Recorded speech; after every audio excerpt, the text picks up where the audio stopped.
Yeah. Tell me what you have to do. You're speaking Okay. for how many minutes to this apologetics class? Yeah. So it seems like I'm going to have a chance to sort of present for about 15 to 20 minutes, if I'm not mistaken. And then what's going to happen is they asked if we can just go into the Q&A, and I thought it would be really nice actually to sort of reach out and figure out, try to see if we can get a volunteer to do an interview. So there, this professor guy, Khaldun is his name. Khaldun, he agreed, and he's gonna, we're gonna try to see if we can get a volunteer to do an interview, and then we're gonna do that, and then do the Q&A, which I think will be up to 20 minutes. So it seems like they might have a lot of questions for me if it's going to be up to 20 minutes.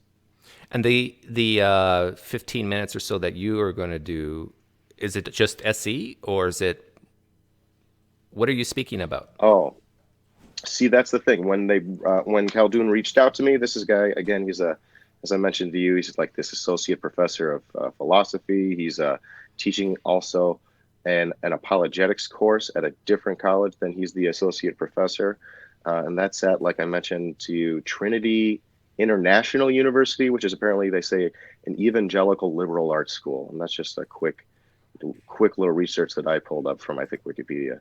So I'm he asked me to go meet with him at the apologetics, at that class, but that's actually sort of farther out in the suburbs than I thought it might be. And then so we just decided to do a Skype interview. So that's sort of how this evolved. What was your question, Doug? I'm sorry. Are you like, do they specifically ask you to talk about street epistemology or something else? Yeah, so they reached out to Anthony, and I think they found him sort of through the street epistemology videos. I'm gonna have to ask about that. I'm not sure either. And Anthony said no. And in his emails to Anthony, he asked Anthony to come do a talk called "Why Atheism is More Reasonable." And I'm like, well, that's interesting. I'm like, because that's not. It's just like not how I talk. You know what I mean? Oh, this is more reasonable. That's why I believe it. That's not why I do that. Oh, this computer is going to take a long time to reboot. So, That's but I fine. did make a little keynote presentation that I have on my phone that I'm just going to upload, I guess, to my computer whenever this is finished uploading, so that I can install Keynote on this thing. Anyway, so my plan is this. I just want to introduce, really basic ideas and definitions. What is atheism? I'm not even sure if I want to call my chat that. I don't like it. I'm going to ask if I can call it something else, such as, is faith unreliable? I'd like to call it that. I'd like for it to be a question, because that's sort of what I stand for. You know what I mean? So, anyways, moving on. Yeah, What I'm going to do, yeah. I was just going to say, with this is an apologetics class, so they define faith differently than Hmm. probably 80% of the general population. So whenever you use that word, don't assume like you gotta. If you bring it up first, then you kind of have to define it. And my guess is you're going to define it differently than 80% of the people listening. So that's just like a warning. Hmm. They're going to probably define it as a very strong belief and trust in something based on evidence. And they're not going to even use it as a Okay. method. They're not going to say faith is not a method. It's just what I just said. It's a strong belief or trust in something based on evidence. Yeah. But I also I think what you said is good. Like just like the whole concept of atheism. Like what did you Yeah. say? They said come to our or give up. Why? Why Yeah. is atheism a better choice or something like that? When they asked Anthony, they said, "Come do a talk." I can't. This is not word for word exactly how we worded it, but I'm pretty sure the title of the talk was like, "Come do a talk called Why Atheism is More Reasonable," or he said, "Come do a chat on why atheism is more reasonable." Yeah. See And I'm like, okay, that is doesn't. that the claim I want to, lay down in the trench and die for?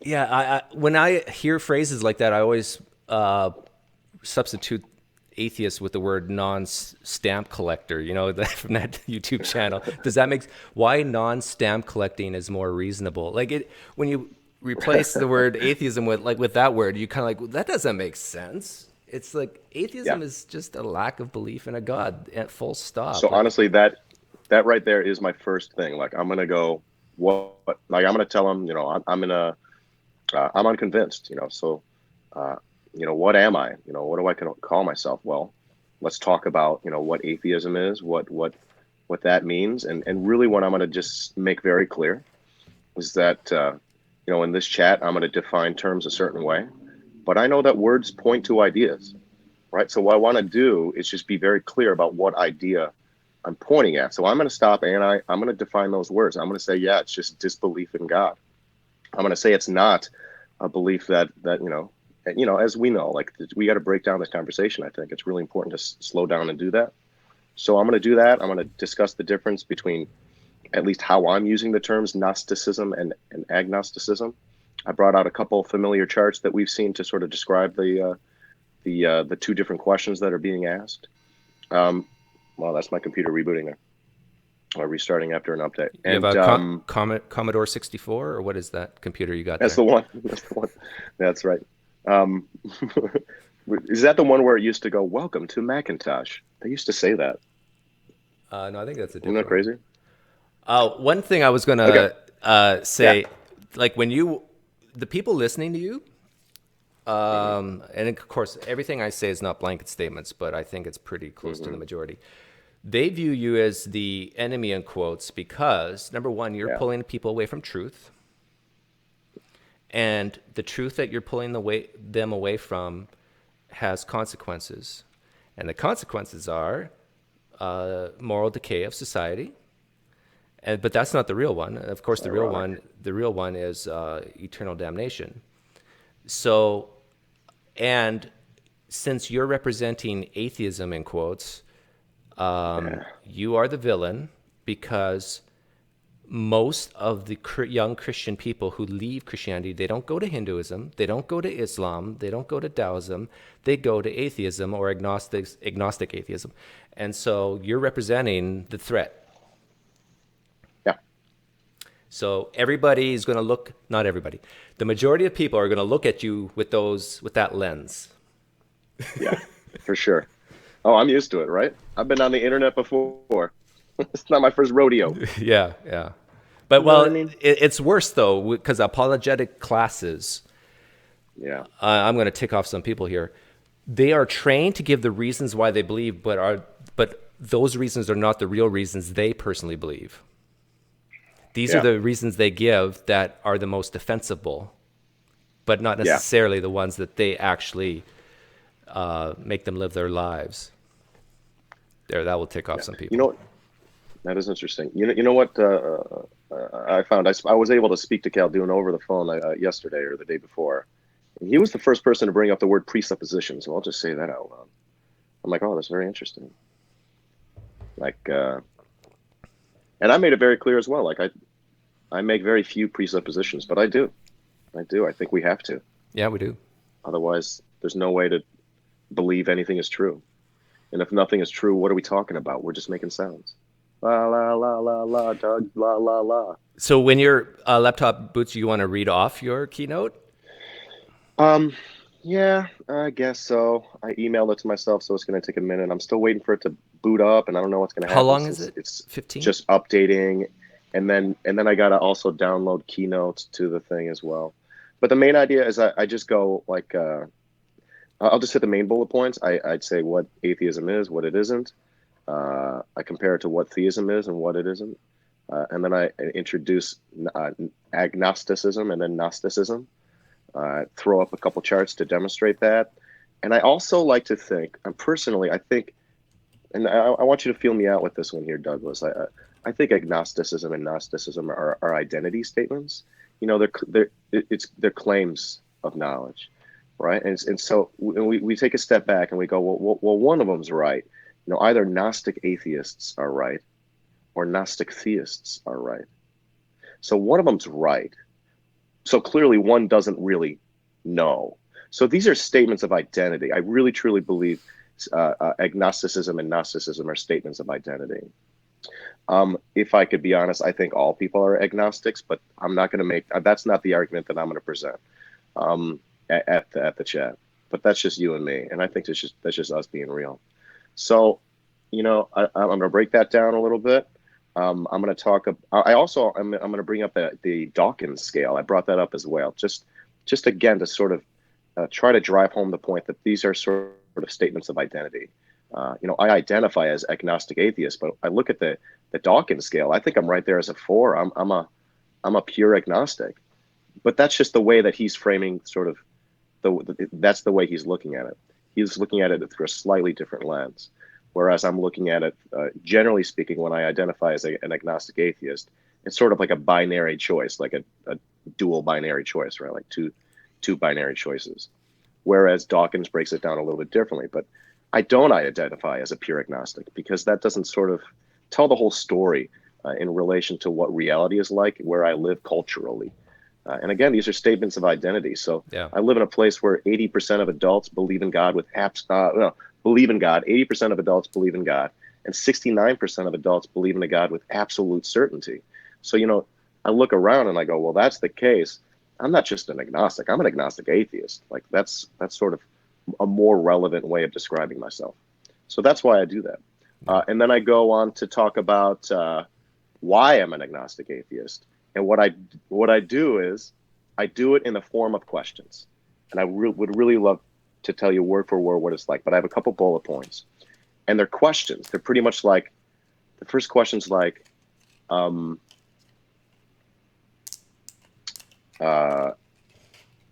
if I find that there's no good reason to believe something is true, should I believe it? Actually, and I'm going to throw in the gumball analogy as well. That's going to be sort of my vehicle, if you feel me. That's going to be sort of my best way of describing it. I don't know. I can't remember where in the keynote I'm going to put that in there, but it's going to be a little gumball analogy.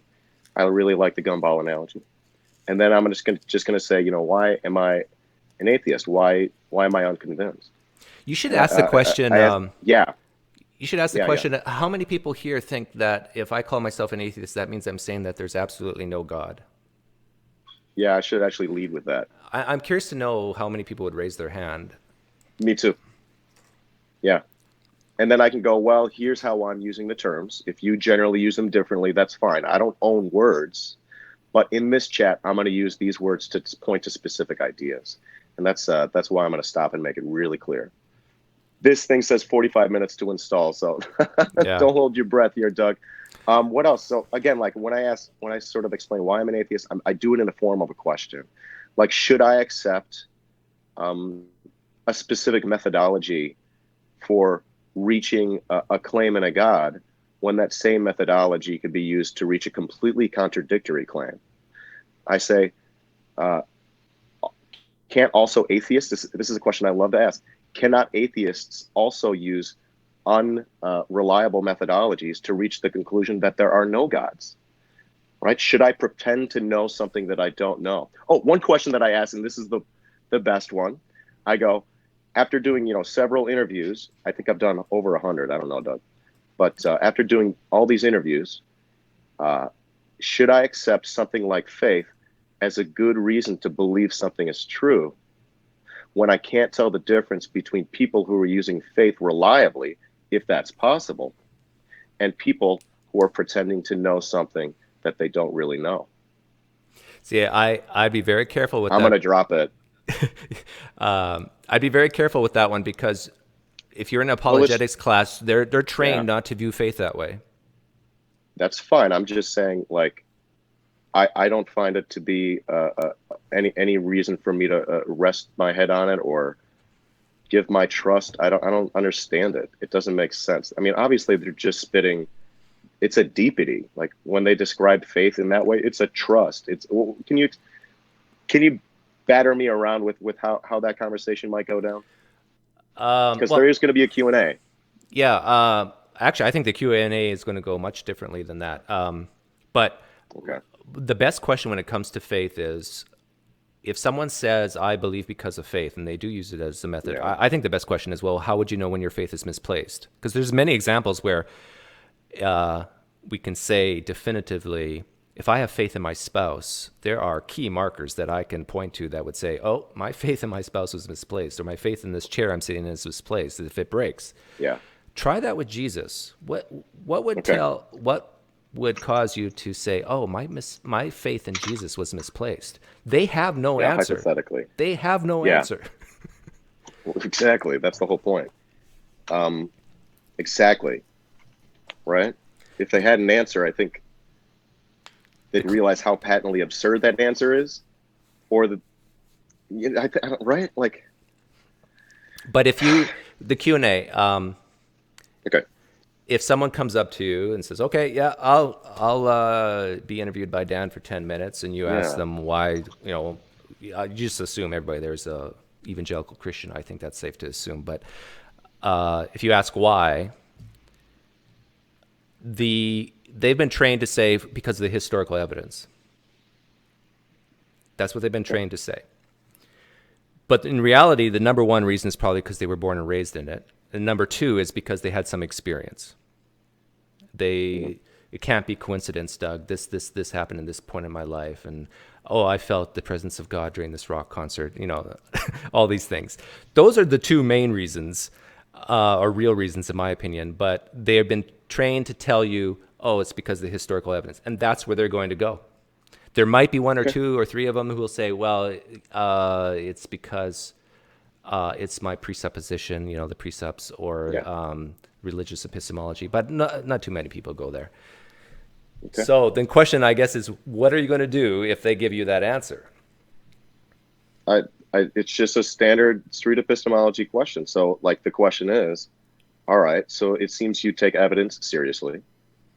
If you found that this evidence, hypothetically, you found that this evidence was actually unreliable, would your confidence in your belief go down?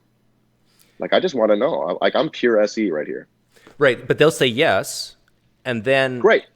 it's Then hypothetically, what Yeah. would it take to convince you that the historical pieces of reference that you use to gain your confidence, hypothetically, what would it take for you to be convinced that that's unreliable?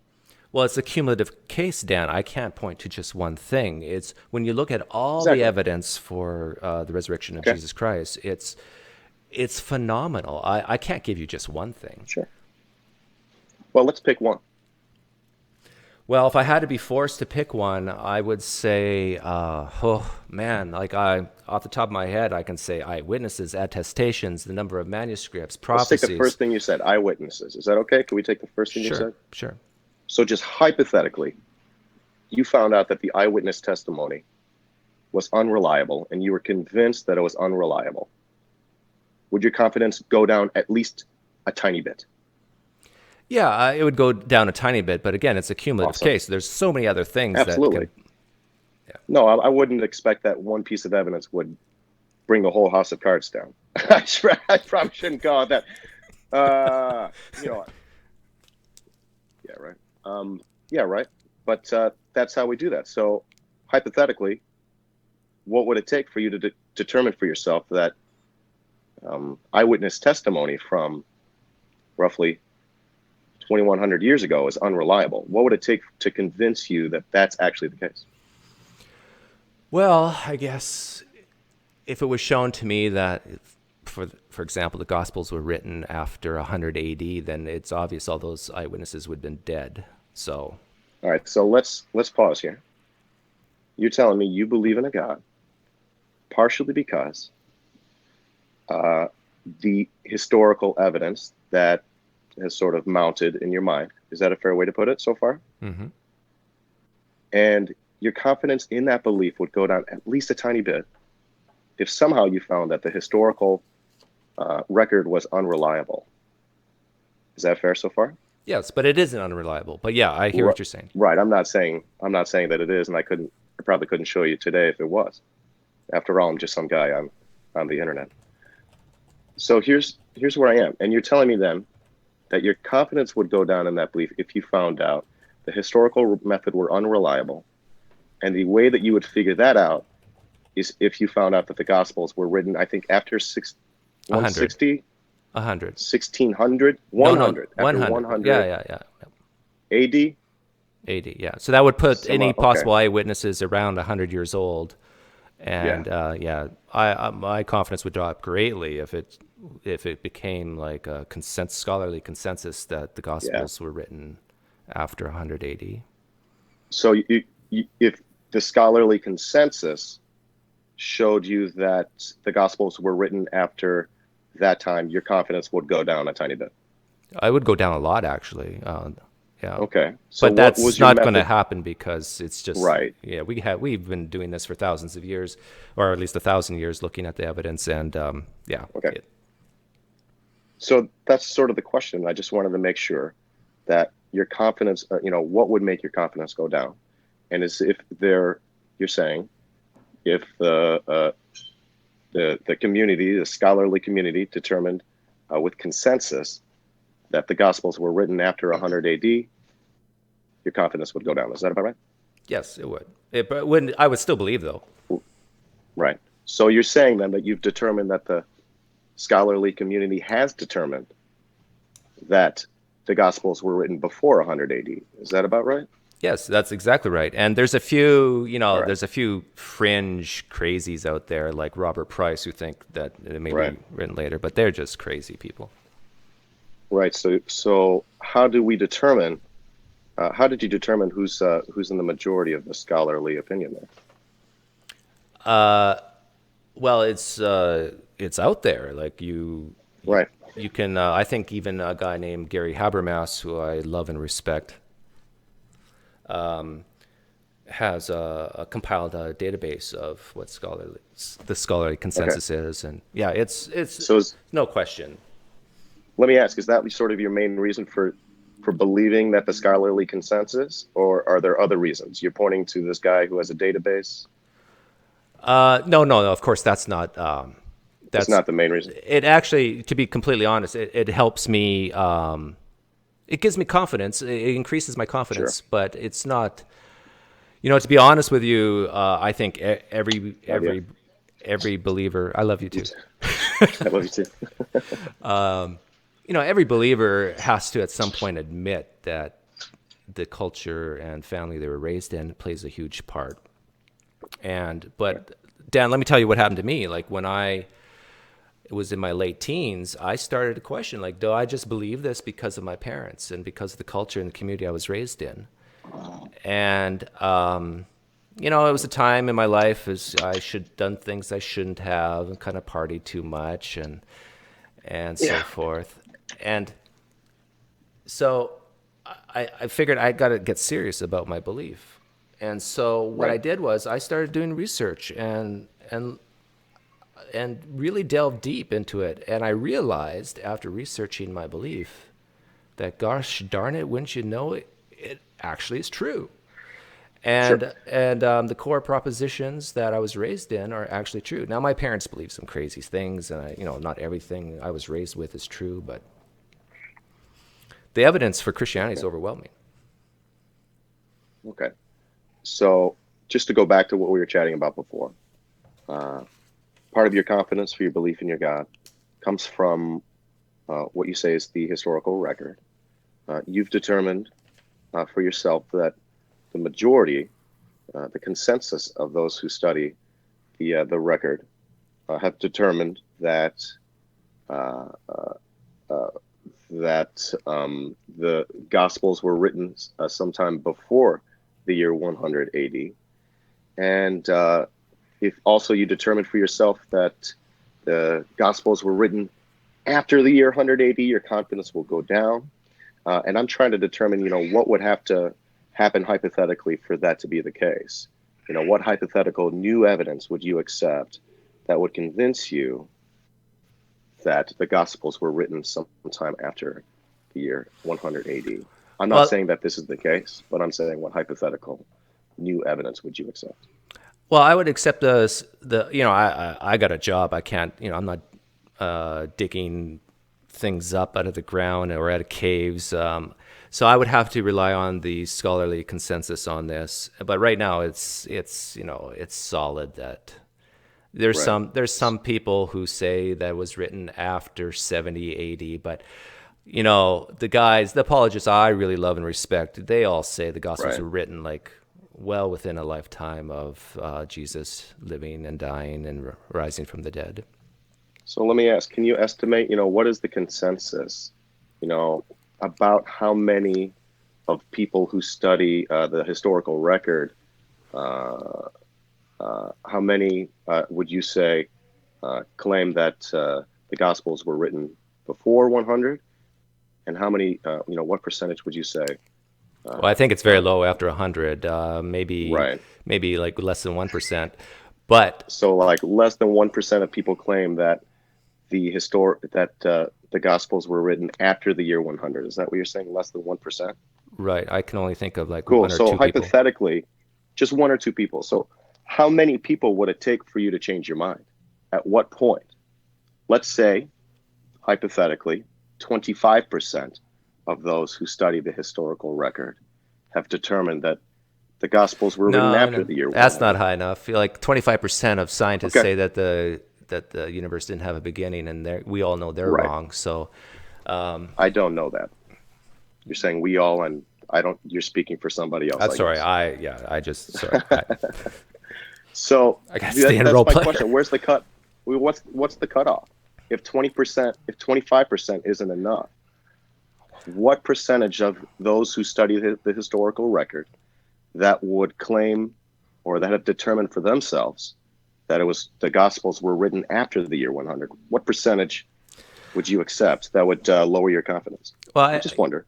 yeah, I think people listening would probably expect me to say 51% because then we're in the 51. majority. But I'm not going to say That would, 51 yeah. because we all know that liberal scholars You are keep saying we biased. all know, Well, and I'm speaking on I behalf don't of agree with the things that you say. I'm not. You're not in my camp, so So you speak for everyone in your camp?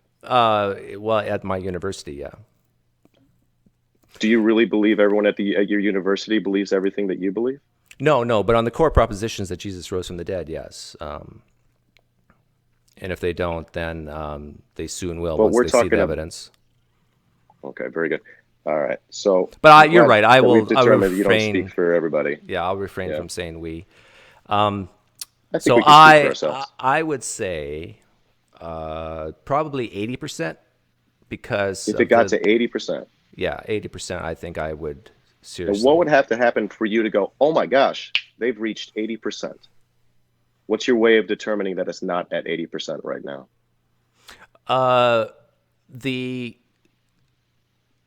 To be honest, I think it's just from what I'm hearing from other apologists. They tell me right now that the consensus is that the Gospels were written around 70 AD, and so Okay. if the consensus changes and the people who are actually doing the stuff admit, Right. yeah, no, we know the consensus is now different, I would accept that because these guys do this for a living, more than Right. me. But what would have to happen for you to go, oh, this is happening? That these apologists would admit that. So if apologists admit that the gospel's over 100 years old, then your confidence will go down. Correct. Okay. But there's so many other reasons, Um, like the yeah. have I mentioned the prophecies? Like, No, we haven't gotten to that. I like to focus on one thing at a time. If you haven't, if if you can't tell. but it's a So cumulative case, though, let's just Dan. back Like, it you up. just can't pick one Oh, thing. absolutely.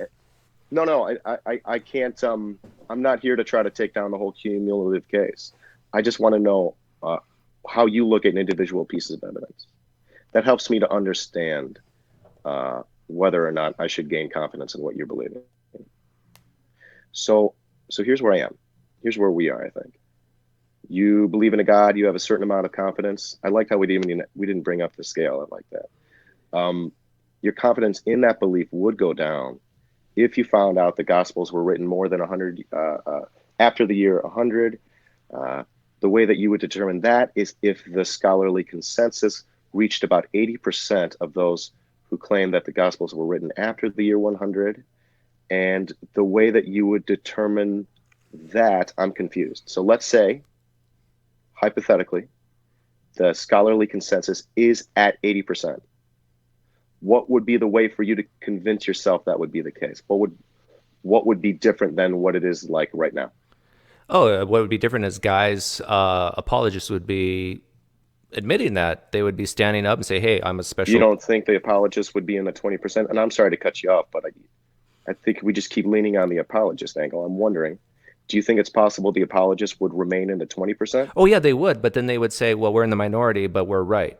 Right. But you mentioned that when the whole of people who study the historical record, when the consensus reached 80%, your confidence would go down. Now it seems as though you're telling me when the consensus of apologists who study the historical No, no, record no, no, no, no. You reaches misunderstand. 80%. Am I mistaken? Yeah, yeah. I'm saying that when the Yeah. apologists who study this stuff, they themselves admit, oh, yeah, we're in the minority, then my confidence would go So down. it doesn't matter what the consensus of the entire community of people who study the historical record. You only seem to draw confidence from those who are apologists. Those are the only people you take seriously, Well, to be honest, those are the ones I trust because those right? liberal historians, they're biased. But yeah, I would listen to, I guess, some of those guys as well. If they're all in agreement that the consensus is X, then who am I to say Let's otherwise? say, let's say hypothetically, you find out that every single apologist believes that the Gospels were written before 100, and everyone who is not an apologist who studies the historical record believes that the Gospels were written after the year 100. What would that do to your confidence? Nothing, because they're biased. So if you found out that those who study the historical record, who determine that the Gospels were written after the year 100, if you determine that those people were unbiased, would that change your confidence? Sure, but that's a hypothetical. Right. That's never going to happen. So how would you determine? How do you determine whether or not, when someone who studies the historical record, how do you determine whether or not they're biased? What's your test?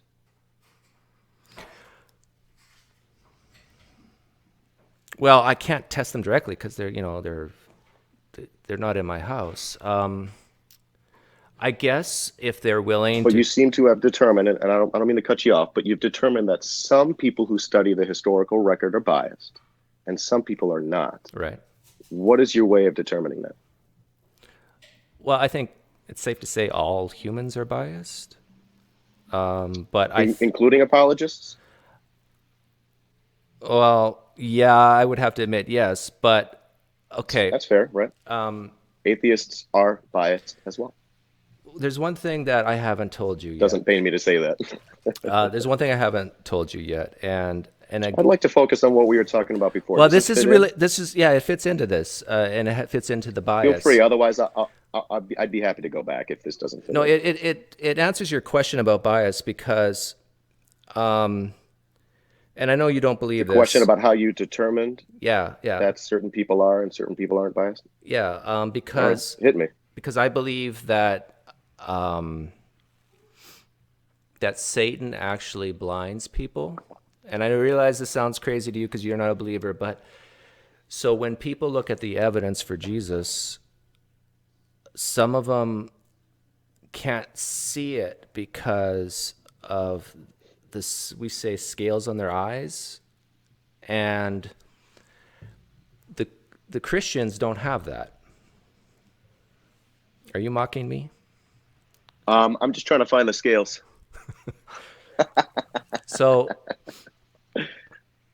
So this is why I would trust the apologists more than and the Christian historians before So others because yeah, they are coming from a worldview that presupposes that the stuff they read can't happen. They've been blinded by Satan and their own hard hearts. So this does fit into the bias because, but okay. if my own people, if my own tribe per se was to say to me, no, we're in the minority, we admit that, but we're just right. Yeah, then I would say, yeah, okay, we're in the minority.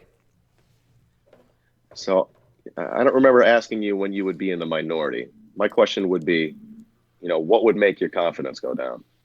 And how did you? I think the last question that we left off on was, you're telling me that you believe that the Gospels were written before the year 100 Yeah, definitely. because you mentioned the consensus of scholars who study the issue have determined that that's the case.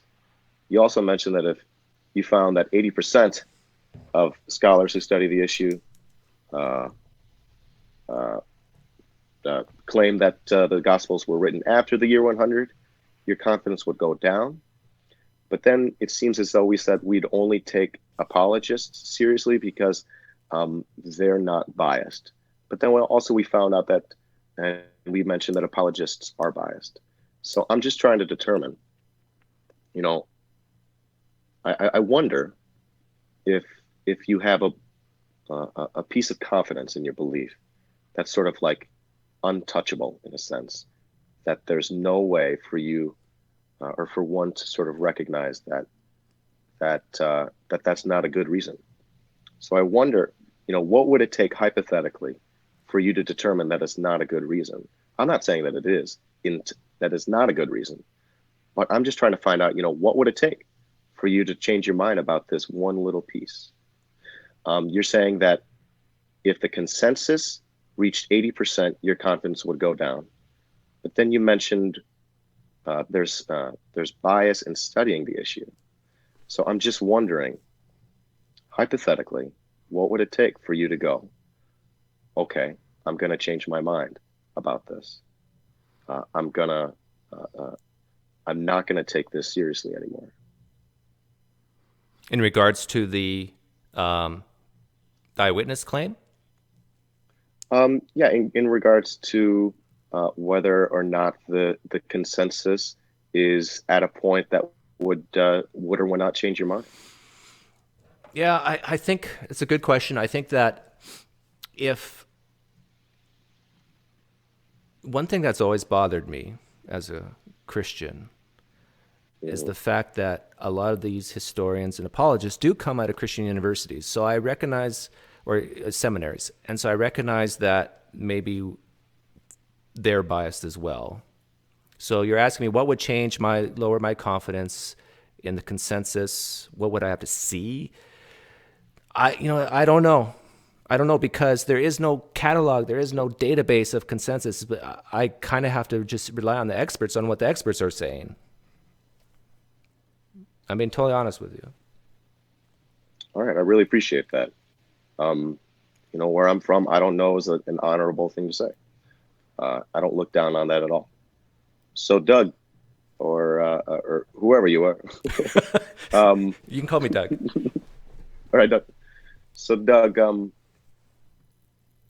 I really appreciate that. Sometimes we don't know what it would take to change our minds, and I know that that's the case for me a lot. We have to really investigate, and sometimes it takes hard questioning for us to find out, what that we do or don't know what would change our minds about something. But Dan, don't you So here's my question. Yeah, like? I know you're interviewing me, but like, sure. you seriously think that you go outside at night, you look at the stars, that this just happened by accident? What do you mean accident? No, Like, no, I don't think that. really? No, I don't You think don't this was see an that the accident. design in the world that that it's obvious that you can't just form us from a bunch of atoms randomly colliding. Like, Okay. So you're saying it's obvious to you that there's a designer, and yes, that's one reason that you believe. All exactly. right. So here's a question. If it wasn't obvious to you, would your confidence go down? Of If one course. day you're like, it's no longer obvious to me, your confidence would go down. Of course. Like, but yeah. Right. So hypothetically, what would have to happen for you to go, that's the case? What would have to happen hypothetically for me to say that there is no designer? Or for you, what did we say? It made sense or something? I can Yeah, usually well, pretty decent at not writing things down. it makes, I think it makes total sense that when you look at the order around us, But you're asking me what would lower my confidence that there is no designer, that we're not seeing Yeah, what would have to design? happen for you to go, it doesn't make sense that there's a designer? That's a good question. I can't think of anything that would convince me that there's All no right. designer. It's just you would have to be stupid to say there is no designer. I don't know that there's no designer, so I'm not here to say that. So I'm glad you don't think I'm stupid. But I sorry, I didn't mean to offend you there, but no, I I'm think not it's offended. the people who say there's no designer. They just want to live in their sin, and that's my opinion. It's possible. I'm not saying that they're not, but that's not what we're here to do. We're trying to determine, what would it take for your confidence to go down? And we've talked about a couple different things, Doug, where we've gone, I don't know what it would take for me to change my mind about that. So let's take a step back. When I don't know what's something, what it would take for something to change my mind, is it possible that that's something has already occurred and I've already seen it, but I didn't realize it? And so that's why I didn't change my mind? Well, you're actually describing the atheist right now when they see the evidence for Jesus. Sure. But you're asking if I'm that person? No, no, no. I'm asking if an individual believes in something, belief X, we'll call it, and they don't know what it would take for them to admit to themselves that perhaps belief X isn't true, even hypothetically. Is it possible they've already seen that evidence and they haven't realized it? Sure, it's possible. Okay. So we've presented two different things for which, at least today, you said you don't know what it would take for you to change your mind. Now, maybe you'll have a chance to think about that and come up with an answer later. That's fine. But at this point today, we said, I don't know. And I think that's a great place to end the chat. And I want to say thank you very much for answering all of my questions very faithfully. I really appreciate it. Thank you so much for your time. Did you have any questions for me? No. And so actually, let me just chime in here, Doug. Yeah. I don't think our interview is going to go nearly that long. And if you would want to, we could do another short 5 to 10 minute interview. Okay. That just sort of felt like sparring. We're just sort of like just jabbing away. So I just sort of went with it. But if you wanted to do another one and try to make it short, that's fine. But yeah, there's no way that interview is going to go nearly that long. In fact, I don't have that amount of time. I got to go. Not now, but I will have to go. I won't have Yeah. that much time to chat with them. I just want to highlight some things you did extremely well there. Cool. When we talked Yeah, about let's start with the good.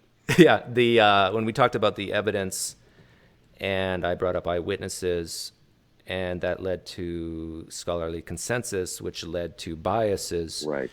You made a great point that how did you determine, or couldn't the guys I like be biased? And Right. You just keep going, right? I love SE. yeah, Down, down, down.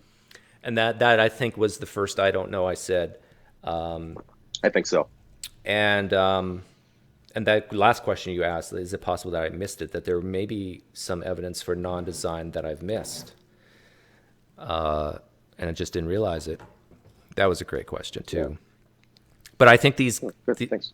these students at this university, I don't think they're going to go to experiential, and I don't think they're going to say indoctrination, and I don't think they're going to go to presuppositions or religious epistemology. I think they're going to talk about eyewitnesses, attestations, manuscripts, prophecies, martyrdom, stuff like that. And so I think if you just do what you just did with me and just dig deep and deeper and deeper, Down. yeah, you'll be just fine. Okay. Cool. What sucked? I'm pretty dry the way I go about it, but I do try to laugh and joke. Nothing sucked. My goal is right. But there was a couple times where you talked longer than me. Your question was longer than my answer. Ratio. Yeah, it should be 80-20 the other way. So make sure I'm talking 80% of the time and you're talking 20% of the time. So your question should be Yes. a fifth to a quarter as long as the answer I'm typically going to give. So like 1 or 2 sentence Yeah. questions are best. Yeah. Sometimes I struggle to like keep my question really uh, short and sweet. Because I know exactly where you're going and what you're, well, not Right. exactly, but I have a good idea what you're thinking, where you're leading me. Hmm. But the typical person won't. And so even though you Right. talked a long time, I kind of condensed it in my head and then I could respond. But Cool. what was Okay. the other thing? Oh, yeah, in those moments where I said, I don't know, or I'm not sure, or that's a good question, just let open, Yeah. dead silence hit. Let, Maybe the rule should be I don't break the silence when that happens. yeah, let the other person break the silence. All right. I got to go back to my fundamentals here. Yeah. This is good. This is good. Doug, I really appreciate it. That was fucking fun. It is. Right? I love pretending to be a Christian again. You're fucking good, dude. Oh, You're I was being you're really gentle good. on you. Oh, jeez. I mean, like, if I wanted to be obnoxious, like an Yeah. obnoxious Christian, oh, I could do that, no problem. I've had so much practice with people doing it to me. Uh, yeah. Yeah. I'm just so tired of that. How old are Um, these students? These like yeah. freshmen? I I don't know. I know very little about the class other than it's an apologetics class, and I think he mentioned that he's sort of done something like this in the past, where he's invited people in that sort of are non-congruous to sort of the herd mentality. He didn't use those words, but you know what I mean. So I'm like, that's really cool, and I appreciate the opportunity. And he seems like a decent guy. Did you see his Twitter? He that one post that he says, I think, sort of seems to sort of explain like why he believes. I think he seems to point to an experience, or seems to point to when he was a teenager, he was depressed and then considered Mm. suicide, and then See, found the this is truth it. or something like that. What you just said is it. Um, Students come into seminaries, they take their apologetics, and they're told what to say to defend. But these are not the reasons they actually believe. It's Yeah, experiences. They tend to happen between the ages of 18 and 22, and if it's older, yeah, it's. But anyhow, and it's this feels so real to me, and this is yeah, why they believe. But though that to me is easier to deal with from an SE perspective, because outsider test of faith just kind of like just blows that apart. yeah, But it's harder when you start talking about the historical evidence, because that gets into the minutia and the weeds so much. Like a guy like Jonathan McClatchy, who I interviewed, that was his answer. And okay, to be honest, it would just take such a long time to go through each thing because it's always a cumulative case. So yeah, my confidence might go sure, down here, but I got this. Well, let's talk about that. My confidence could go down a little bit here, but we got that. And it's you're playing whack-a-mole with evidence, and it's yeah. yeah. I hate that. I cannot stand that. I call that squirminess.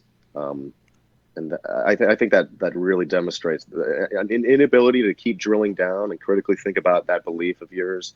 Oh my gosh, like that's just a big red flag to me. It's just a huge red flag. So Here's that's a why I just keep drilling down. I just keep going down, down, down. It's pretty much a bland version of street epistemology, if I could be quite honest. But I think that's sort of what's necessary because sometimes you get these squirmy ass people. Here's a question that I've been toying with, Yeah. but I think a lot of people think on the SE group don't think it's a good idea. But what do you think about this? So let's say And you ask me why I believe, and I talk about historical evidence. If you say, I'm going to ask you a question, but before I do, can you pretend for the next 15 minutes or so that you couldn't care less about the outcome? Can you pretend for 15 minutes you could not care less about Jesus? Just don't care about the outcome of the evidence. Sure, maybe Jesus rose from the dead, maybe he didn't. You don't care. Now let's talk about the evidence. I've been toying around with that idea because I think, and that gets to that bias question you brought up, or I brought yeah, up. I really do think caring impacts your answer. right. Yeah, I really do. All right, so I'm remembering my keynote presentation. One of the first questions is, shouldn't we bring the same amount of skepticism to all supernatural claims. So again, like when I'm going to be explaining to the class like why I'm an atheist in my keynote presentation before we do the interview and the Q&A. And if you have some Q&A questions, that's good for me too. But that first question, again, when I explain why I'm an atheist, I'm not making statements. I'm asking questions because I really think that that's a good thing to just keep asking questions. It demonstrates why I'm an atheist because I ask questions. That's part of it. But again, the first question I'm asking is, should we take should we look at different claims of superstition with, shouldn't we look at it with equal skepticism? These are I'm hoping to like hit them with some questions that they've never really thought of before. That it's sort of brought to light through the SE method. I think that's a good one. Here's a good question to ask because again, my assumption is they're going to talk about historical evidence. One good question to ask is it reasonable to say that maybe some things in the Bible are true and some things are false? Some miracle claim, and even do that in regards to miracle claims. Maybe some miracle claims in the Bible are true, but maybe some are false. How would you tell the difference? What's the way?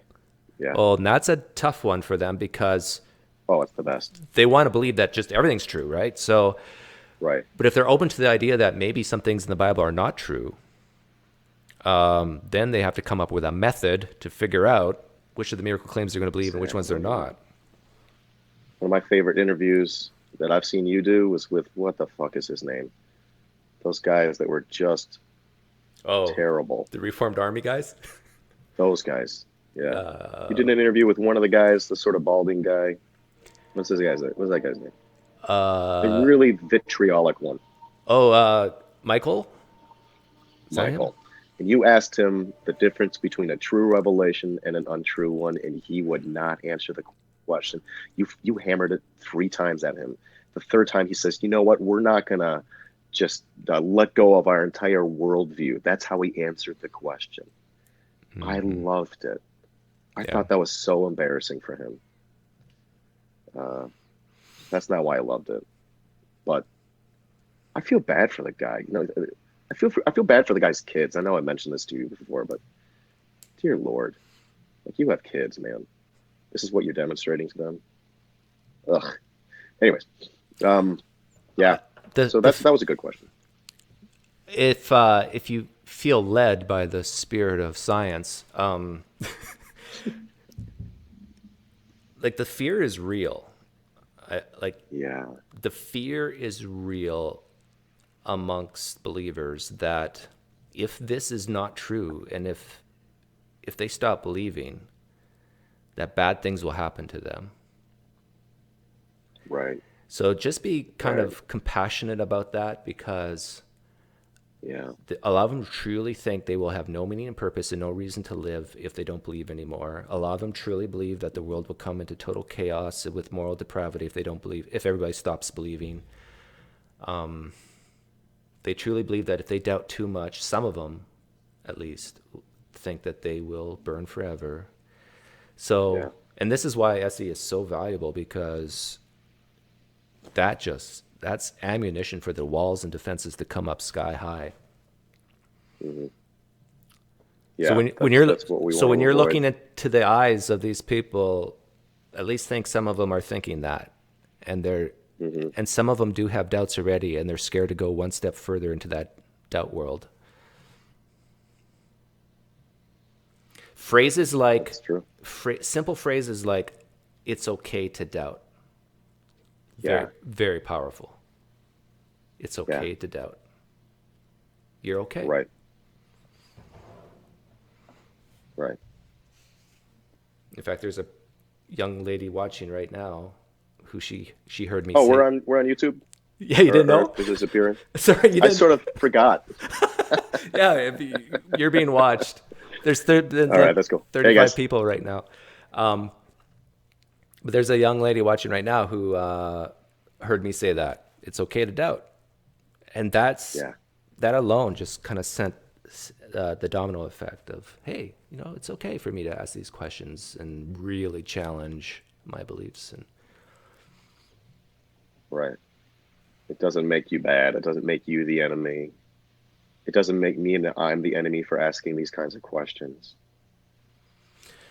But a lot of people, especially apologists, do view us as the enemy, Yeah. because we're leading people away from truth. And Right. I was interviewed by a pastor a week ago, and he asked me, "What is SE?" And just facetiously, I said, "Well, SE is a method to lead people to hell." And then I give my big smirk, because that's the elephant in the room, right? Yeah, So, yeah, you might as well drop it. so that might be a good opening line for you as well, in an Just break that apologetics ice. class. Yeah, just say, "Hey, we're just here Yeah. to get you to go to hell." I just want you guys to join me at the bar tonight and hail Satan as we drink shots. I used to this summer I worked at a bar as a server. I picked up a gig this summer, and because I host trivia actually at this place, and the staff's really funny and really cool. So I picked up a gig and they were really funny. Every time you do a shot, you go hail Satan, and then you say hail yourself, and then you do the shot. And That's funny. so the place has actually since closed down. It's really sad. I don't have that gig anymore. It would be nice to have that side money. But now, I want to keep saying it. So, like, if I'm out at a bar and I'm doing a shot with a bartender, especially, I love to go, "Hail Satan," and I just do it. And they're like, "What the fuck's this guy's field?" Let's just drop that elephant. Let's just Oh drop yeah, it. things not to say. Never use the word Yeah. magical. No. Never. Sky Daddy, is that off Yeah, Sky limits? Daddy, invisible. Uh, Make believe. Never swear. Don't even Fuck say the that. don't even say the word darn. Keep it as clean as you How can. about how about heckin'? You guys, we're having such a heckin' good time over here. If you are gonna swear, do it like British swear words, because it's more like what's You some. cunt. Is that too far? That's a little too far. Yeah, that's too far in the U.S. You bloody cunt. I don't mind saying it. I don't. Do you remember on Totally Blab? does have a different meaning. You remember on Blab, a guy actually Yes. taught me how to swear. It's like Yeah. that was the word Yeah. I still struggle. It's all that I get indoctrination. his name. Yeah. That was a really funny. I think I actually caught that one live. I was fortunate to see that. It was very funny. Oh yeah, and avoid the word. Adam is in chat, and he said avoid the word Okay. proof or prove. Yeah. No, I don't like that word anyways. Yeah. Yeah, I don't I either. do appreciate the feedback, guys. Yeah. Um, do you you got more time? You still want to hang out here, Doug? It's totally up to you. Maybe you want to. Yeah. Was there anything else you wanted to run by me or talk about?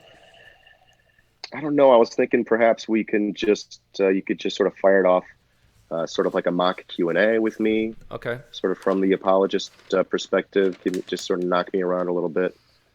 Let me think about that. Wrap my head around Okay, so I'm going to be an these kinds of experiential Christian now. arguments. I'm going to be an Okay, experiential that tech. means yeah. Okay, So, understood. so I'm a born again Christian. Go ahead, ask me what you want. Hey, what's your name? What are we calling you? I'm Doug. Hey, Doug. Nice to meet you. All Past right. tense of dig. I like this. All right, guys got jokes. Yes, Firing them off. He's ready to go. I love So, all right, Jesus. Doug. Amen. All right. That's great. I'm not saying that's not great. By the way, for whatever it's worth, my partner of 7 years is a Christian. Just want to throw that out there. Oh, really? Yeah. Anyway, so I don't want her to change. She's great. So here's the thing. Uh, as you know, I asked. Wait, are you just doing Q&A, or are we doing another interview here? You're interviewing me. Oh, okay. Let's try to do this like 5-10 minutes. We'll try to keep Yeah. it. I'll try to keep it shorter this time. Let's do it 3 Because that's minutes. sort of the time they're going to allow us. Okay, we'll keep it short. All right, so Doug, real quick, we're just going to establish your belief and why you believe it, and sort of talk about the reliability behind that piece of reasoning. Sounds good? Sure. Okay, so you believe in a God? Yes. All right, let's just sort of establish, just real quick, characteristics. Does this God, is this like a creator God? Oh, the God of the Bible. Created. That's the only God that exists. Yes. So people look at the God of the Bible differently. I just sort of want to understand how you believe this. What you think about this belief. Is does your belief in God include a God that created the universe? Oh, yes, yes. I believe Okay. God created everything and exists in three persons, God the Father, God the Son, and the Holy Spirit. Okay. So you believe God created the universe. Do you also believe God intervenes in daily life? Oh, yes, definitely. Okay. All right. So that just helps me to understand, and I appreciate that. Thank you. So if you don't mind, let's put you on the scale. Let's weigh it out. In terms of your confidence that this belief is actually a true belief. Um, I think we can agree that there either is a God or there isn't one, right? Those are the two options. Okay. So how confident are you that this belief is actually a true belief? From 0 to 100, we can use the scale if you like, where 0 is all confidence. I'm sorry, 0 is all doubt and no confidence that this belief is a true belief. And 100% is all confidence 100. and no doubt. 100. 100%. Okay. All right. So you're saying you have all confidence and you have 0 doubt that this belief is a true I belief. have no doubt. Cool. So I like to just sort of establish that at the beginning. Feel free if you want to change that number along the way, let me know. Here's what I would like to know. I know you just told me you're 100% certain.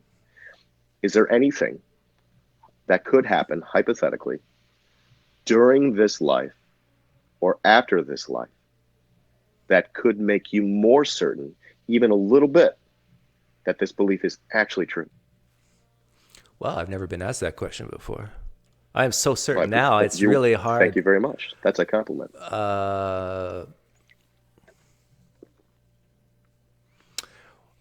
I've seen so many miracles in my life, like I have no doubt. But Right. maybe there's a miracle, or if Jesus came down in flesh and showed me his own like scars and stuff, maybe that would increase my confidence. Or maybe if we had a time machine, I could go back and see with my own Yeah. eyes.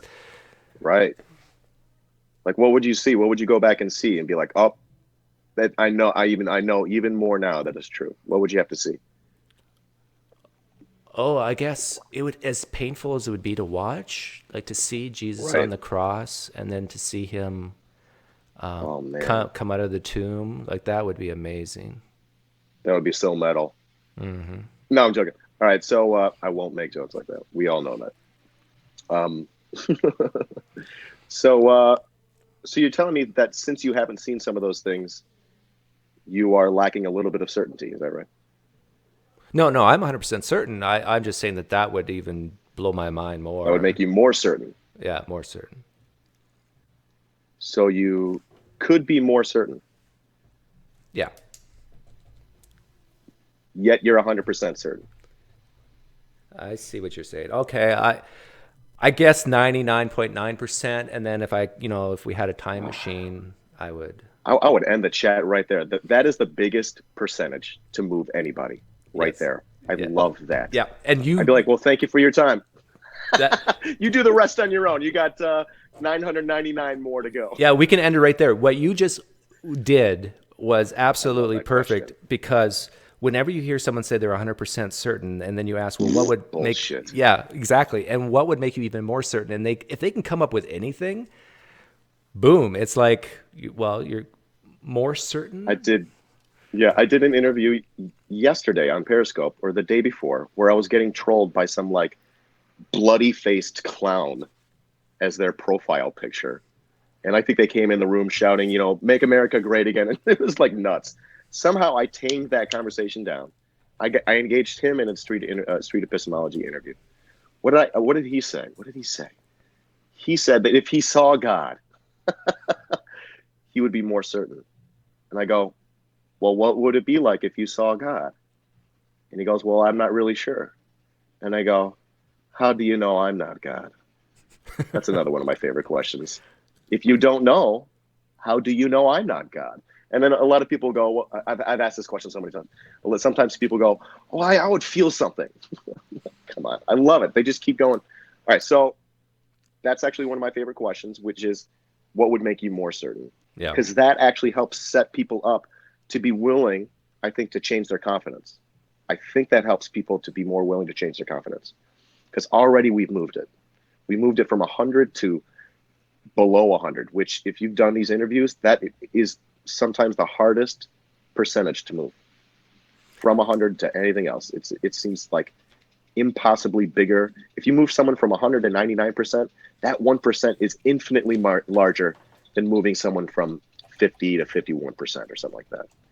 I truly believe that. So Yeah, that's a big gain. it Just is. moving someone from 100%. All right. Do we You're want to on. keep going? You're on stage. It's Q&A period. Christians are coming up Okay. to the microphone and they ask you, Dan, great speech, great talk. Glad you could be here.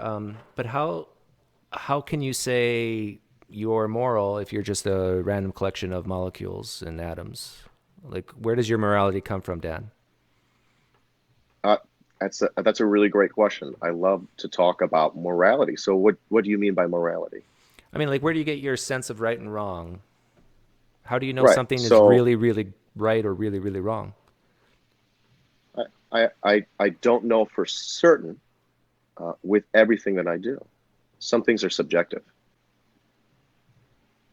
So can you give me an example? That's the Okay, thing. now, but I here can't make blanket statements about everything that I do.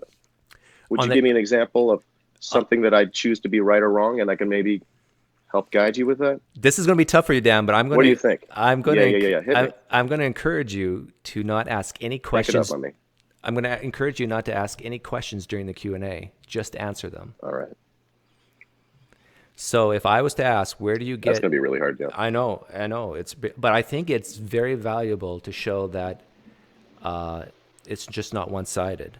So if you do your Right. little speech and then you do your little mock SE thing, and then if it's a Q&A section, this is my opinion. You can take it for what it's Yeah. worth. But if someone asks you a question, try to answer it in one or two sentences without any questions, and then Okay. just like for morality, I would say I think morality is very complicated. I think we all need standards for morality. I choose well-being. I don't think I need a Oh, God, okay. and then done. Next question. Okay. Let's see what other questions they could Yeah. ask. Dan, I'm trying to, yeah. Okay. Yeah. Dan, where do you get your meaning and purpose from? Like, if you're just going to die and that's it, the end of Dan, like, why even get up in the morning? Like, what drives you to have meaning and purpose in this life? Thanks for asking. I think that my meaning and purpose comes from the hopes and dreams that I have for myself and for others. I think a lot of that comes from having empathy for others and for myself. I want to see others happy. I want to see myself happy as well. So that's sort of a driving central purpose to my life. Okay, next new person comes up. Dan, what would it take for you to believe that Jesus rose from the dead and for you to become a Christian? I think what it would take me for me to change my mind is roughly what it would take for you to be convinced that you're mistaken and that perhaps another God is real. So to be fair, it would take a lot. It would take a lot, and that's just me being real. I think when we look at extraordinary claims, we should expect extraordinary evidence. Okay, that's a great answer. I personally would answer that very specifically. Let's give an example, like an amputee getting their limb back in the name of Jesus, but not the name of Vishnu. Seriously. Well, yeah, and if you could sort of demonstrate that it wasn't Vishnu and if it was Jesus, sure, that would Yeah. make my confidence shoot up. Yep. I honestly, my if I could be just plain and straightforward, and I feel free to let me know, Doug, if this is a terrible thing to say. I think that it's darn near impossible to convince me during this lifetime that any supernatural that there's any good reason to believe in something that's supernatural. With that said, if I die and if the experience of being here and the experience of being me continues to happen after this body's death, I think that's a huge reason for me to change my mind on the supernatural. But I just don't think any evidence could pop up that I would imagine and deem to be reliable during this lifetime. Okay. Is that a terrible thing to say? No. Because that's what I truly believe. Yeah. But if you somehow show me some guy's arm growing in the name of Jesus, that's fun too. I should just say that out loud. Yeah. I just like saying it out loud. I think that would be an amazing thing to see. And again, I always reiterate that doesn't mean I'm 100% certain, but my confidence would go up. No. Yeah, and again, this doesn't mean that I think that there's no good reason to believe that a God is real. let me rephrase that. I don't think there's a lack of evidence to demonstrate that it's possible that a God exists. I just don't think it could be presented to me during, my time on this earthly plane, that any of those reasons are actually good reasons to believe that it's actually true. Okay, new person comes up to the mic and asks you, "Thanks, Dan, for coming. I really want an honest answer from you. I really do. Okay. Don't you doubt that there? Don't you doubt your skepticism, like just a little bit? Like, I hear you saying, I don't know, maybe there's a God. You made that clear at the beginning of your presentation, but seriously, when you go out and you think about this cosmos and that we're here and that we as an organism are so intricate, isn't there just a little part of you that believes in a God? When I go out and I look at the cosmos, and I've been fortunate enough to be able to study the cosmos a little bit and actually teach children about space.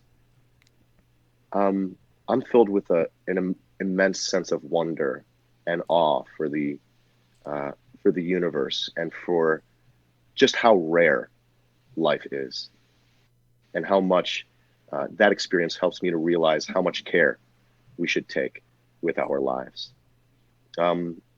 It's really an incredible experience to be alive because, when you look at history, most people who have lived are dead. If I'm not mistaken, 100 billion people have lived and died. And how many are alive right now? There's about 8 billion of us. That's really special that we get to share this experience together.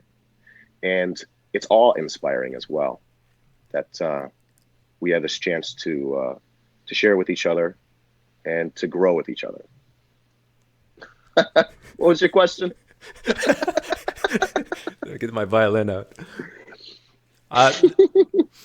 The question was, and I think this is, if I was a Christian, this is the question I would ask every single atheist I meet. Isn't there like a little tiny bit of flame in you that just really cries out and at least hoping there's a God or thinking that there's a God? And this is how I would answer it. I would say yes. Yeah, sure. But I think it's because of evolution that there is reasons why that helps in our survival.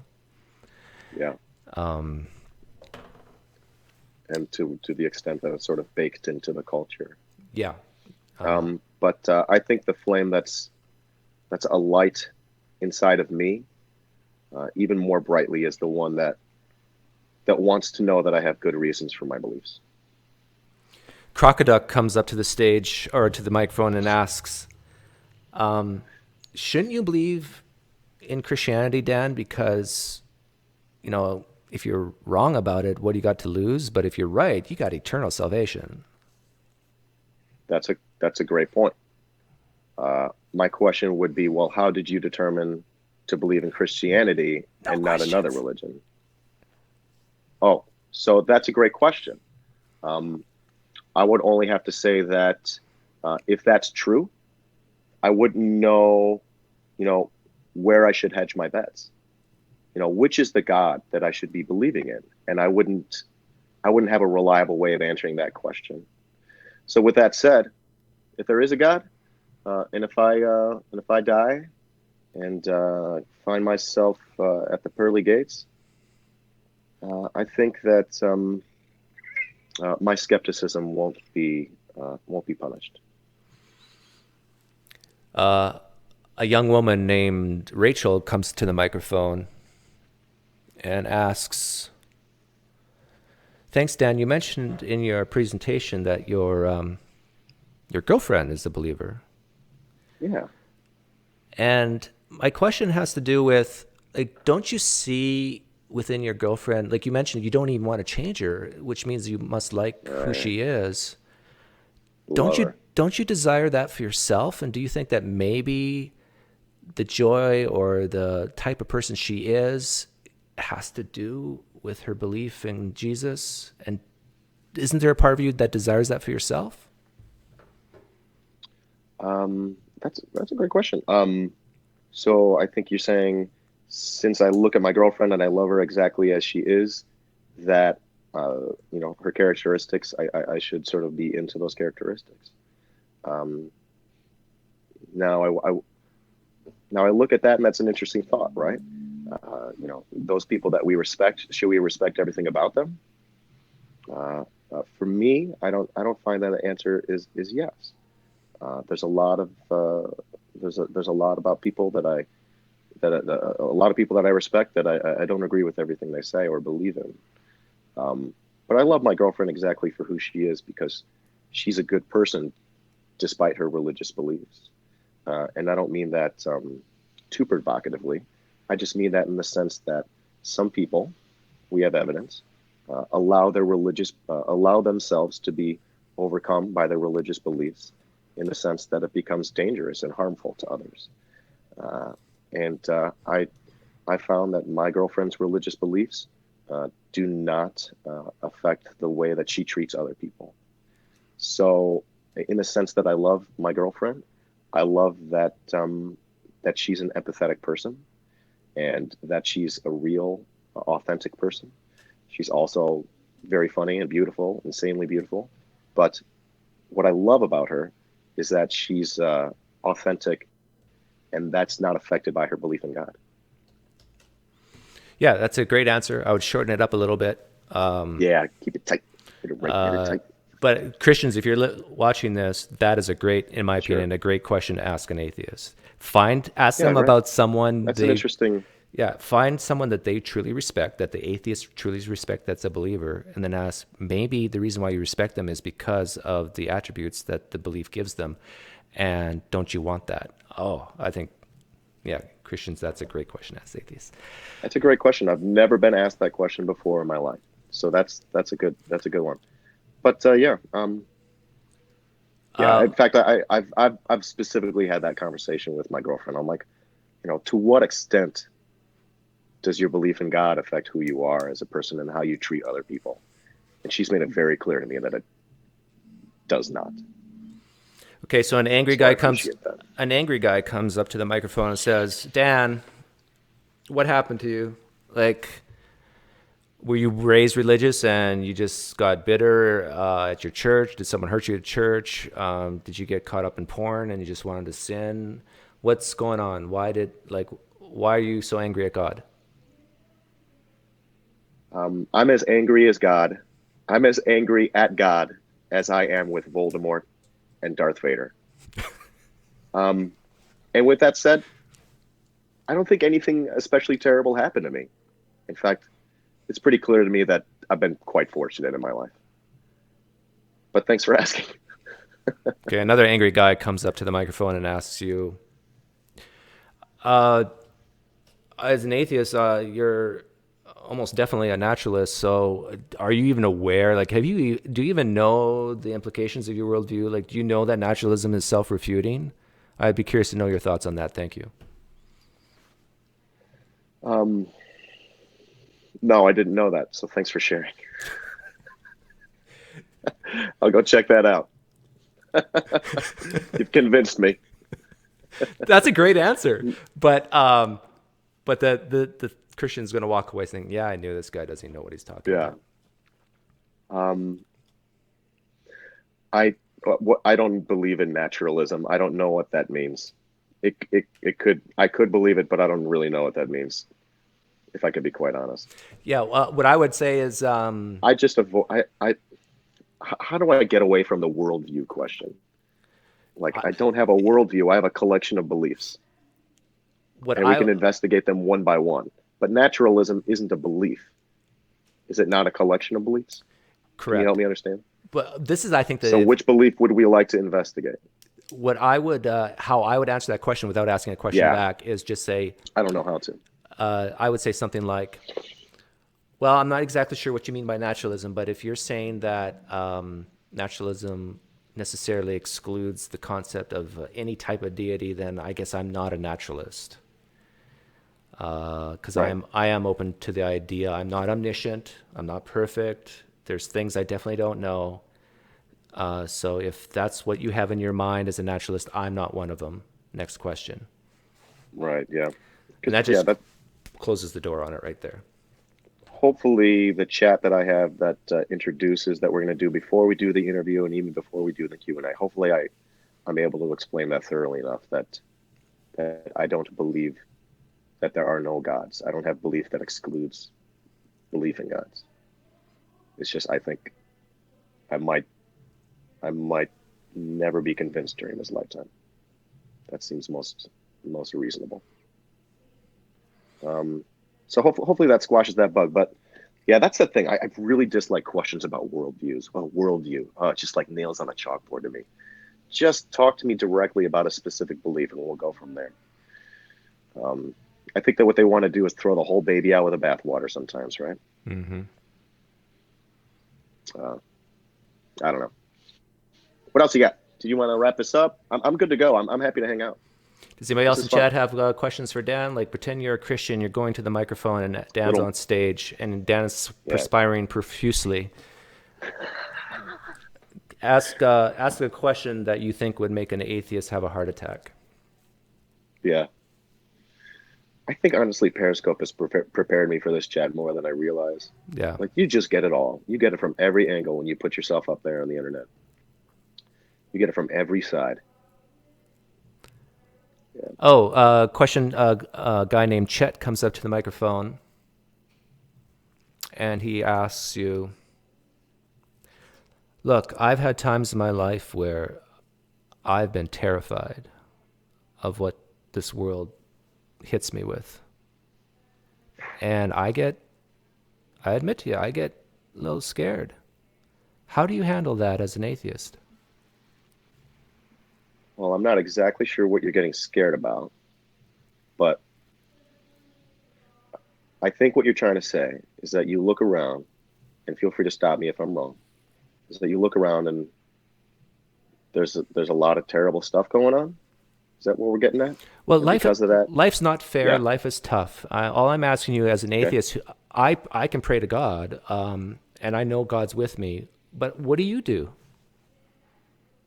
So when I look around and when it's going down and it's not good, what do? Yeah, I well, I like to realize that there's only so much I can control. I can't control others. I can't control necessarily my entire circumstances, but what I can control is myself and my choices. And I like to sort of reside in that feeling. I think that's a nice feeling to meditate on. that's a great In answer. fact, right? Isn't what is that psalm or what is that saying? Dear Lord, give me the strength to realize, some shit like that. What I can do or what I Except the can't things I remember. can't control. Yeah, Yes, honestly, there's so much truth in that, yeah. and it's just reality. I think And it's one of you expectations can't. too. Like when you come from the point of view that the world we live in is not fair, and there is pain and suffering. Accept it.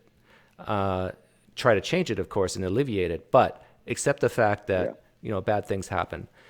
And but yeah, yeah. I thought that was a great question by Chet. Because Good question. that's where the rubber hits the road. Questions like that, because I think a lot of Yeah, atheists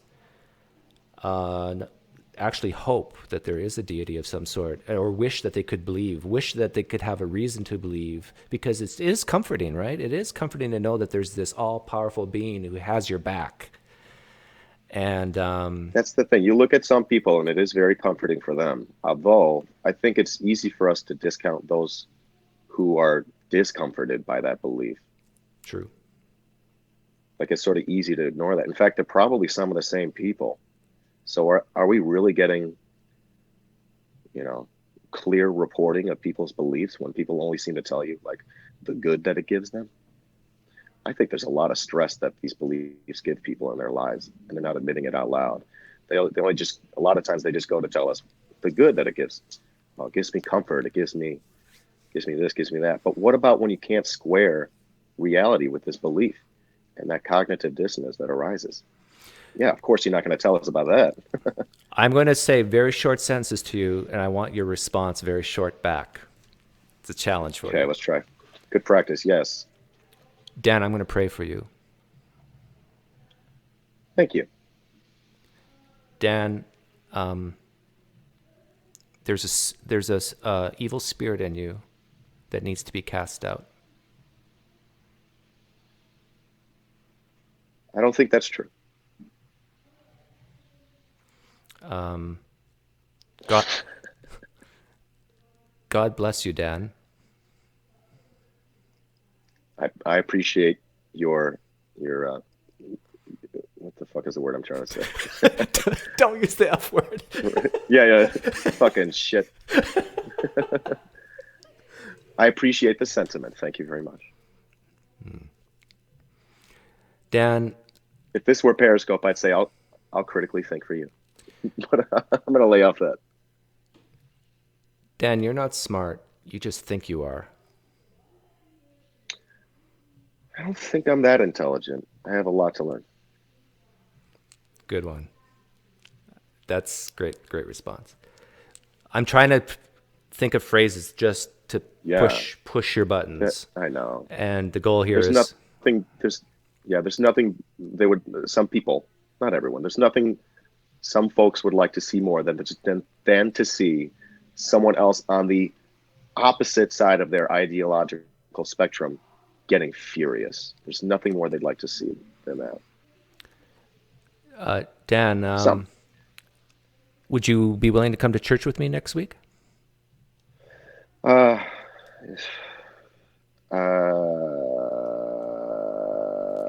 would I be willing to? I'm busy. I'm organizing my Tupperware. um, yeah, sure. I appreciate. Send me the invitation. I'll see if I'm available. Dan, I would like to pray with you right now with you. And Okay. I know you don't believe in God or Right. Jesus, but would you be willing to pray the sinner's prayer with me right now and accept Jesus Uh, into your heart? I'm gonna pass. Someone actually asked me that question, and I said yes, and we did it live on Blab. I don't know if you saw it. And I did it as sincerely as I could. I said, Yeah. I'm an experimenter. I'm willing to experiment. I'm going to say up front, I don't Yeah. believe your God exists. I don't believe Jesus rose from the dead, blah, blah, blah, blah. But if you want me to say a few words as sincerely as I can, given that, I will. And so I did. That was Yeah. Dr. Tom, the Right. Catholic gentleman. I think I'm remembering And this. he contacted me just a couple weeks ago. This is 2 years ago, at least. And he contacted me a couple weeks ago to check in to see if I'm a Christian yet. So did it take? Didn't take yet. Did it take? I love this. Dan, would you be willing to read parts of the Bible if I, read something you offered me? Sure. Yeah.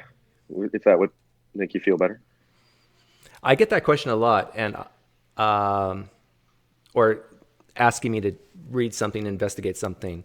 I actually say no Yeah. to that often because if I said yes every time, I would have no time to make money, and Yeah. Right. Yeah. so. Right. Well, maybe we should wrap it up. We had some really good All right. input from the chat. Yeah. Some good bits in there. Yeah. Thank you, Doug. Really appreciate it. Thanks, everyone else who's watching. I sort of forgot you were there for a good minute. Thank you for your questions, for your input. This is up on YouTube, so I guess I'll be able to look back on this and reflect a little bit. I know I'm gonna want to think about this a little bit more before I subject myself to a class full of apologists. When Yeah, when is this happening? yeah. I think it's happening in 2 weeks. So Oh, not okay. next Tuesday, but the Tuesday after. Okay. And I don't know. I'm wondering if I'll be able to stream it live in some way. I guess it's going to be a Google Hangout, so I might be able to share the link. So take a look at my Twitter to find that, and that's that. Yeah, dude. Oh, by the way, So while I was role playing, yeah, someone came in and I think thought I was a real Christian for a second. So It's that's good. pretty convincing, man. It's very convincing. I know you're actually quite good at that. It's fun. Well, Cool, some people cool. think I'm not really an atheist, and I'm just actually role playing an atheist. I'm the thought crossed my head. The thought crossed my head. Really? You personally, you sincerely Yeah, I'm not thought? like you're very convincing. Like I'm like, this guy's fucking good. Like I'm like, see, that's the thing. That's the thing. You know, what is it? Poe's law or whatever. It's the ability to sort of like recreate another viewpoint so accurately that you can't tell whether or not they're being serious. Like you're so good, I can't tell what side you're on. Well, when I flip the tables with people I interview and just ask them for a Yeah, brief moment to represent me, they fail yeah, so horribly. And it's like I honestly think that that is this step to doubt or to lack of belief is being able to know yeah, the counter side so well to be able to yeah. actually nobody could tell the difference between you and an atheist if by just knowing the position so well that you don't take certain positions, for example. Right, And yeah, right. but anyhow, Well, I'm sorry. Yeah, I'm sorry I wasn't able to share the keynote presentation that I'll be sharing. Maybe I'll just shoot that along to you, Doug, and you could check that out if you want and give me some feedback. Um, I think you might be interested to see what I put in there, but sure. I really do appreciate the feedback. I'm going to be looking back at this and reflecting a little bit, trying to hone my approach a little bit more. Yeah. If Okay. anyone else has ideas, reach out to me on Twitter or whatever. Yeah, Dan, what's your Twitter? At At iDan Simpson. at I Dan Simpson. Yeah, like I'm an Apple product or something. Exactly. Okay, take care, Dan. Have a good day. You as well, Doug. Peace. See ya. And thanks for everyone who participated in chat. That was fun. Short notice again, but thanks for coming out.